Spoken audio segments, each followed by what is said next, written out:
Football fans, what up though? Welcome back to Full Contact Football. Guys, we've got some competition for the NFL.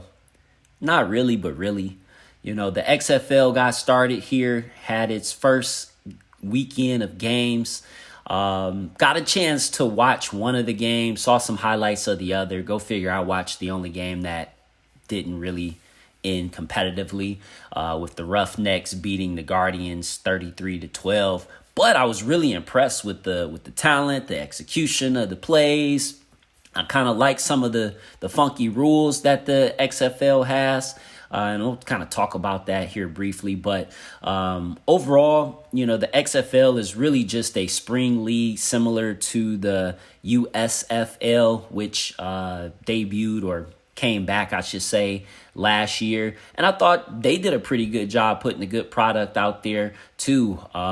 Professional football is really taking over the entire calendar. I think I read on ESPN with the start of the XFL, the continuance of the USFL, along with the NFL schedule, you're going to have about 46 of the 52 weeks this year are going to end with football during the weekend, which is super exciting for a football fanatic like myself.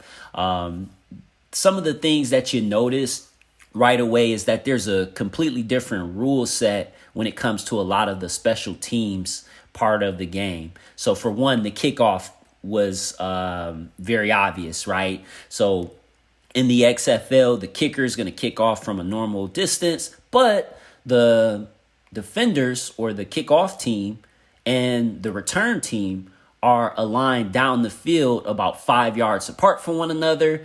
The defenders cannot attack the returner until he catches the ball and initiates the return, which I think helps promote kickoff returns, which is something that the NFL is kind of trying to take out of the game.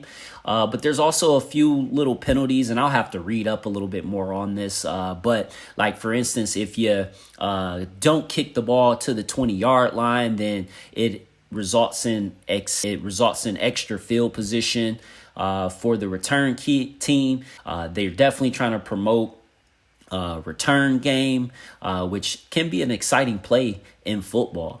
Same thing with the extra point, very similar to the USFL. There's a additional point system where the scoring team can go for 1, 2, or 3 points, just depending on how far they want to attempt their extra point once they've scored. So you can go from the 2-yard line, and then there's something like the 5 or the 10 that they'll back you up. So that was all pretty neat, and I felt like that helped some of the games be exciting as well.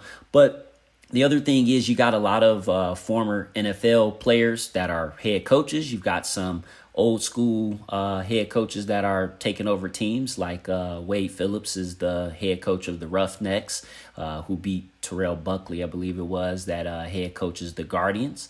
Also saw Hines Ward, MVP, Super Bowl MVP, out there as a coach.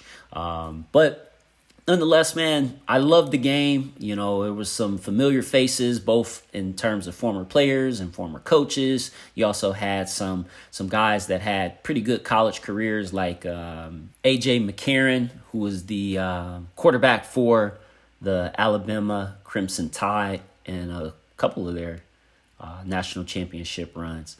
So you have players like that trying to make a second comeback or second attempt at the NFL, which is nice to see. And more importantly, Dwayne Johnson and his former wife, Mrs. Johnson, they did a really good job of putting together a good product and something to keep your eye on if you need your football fix.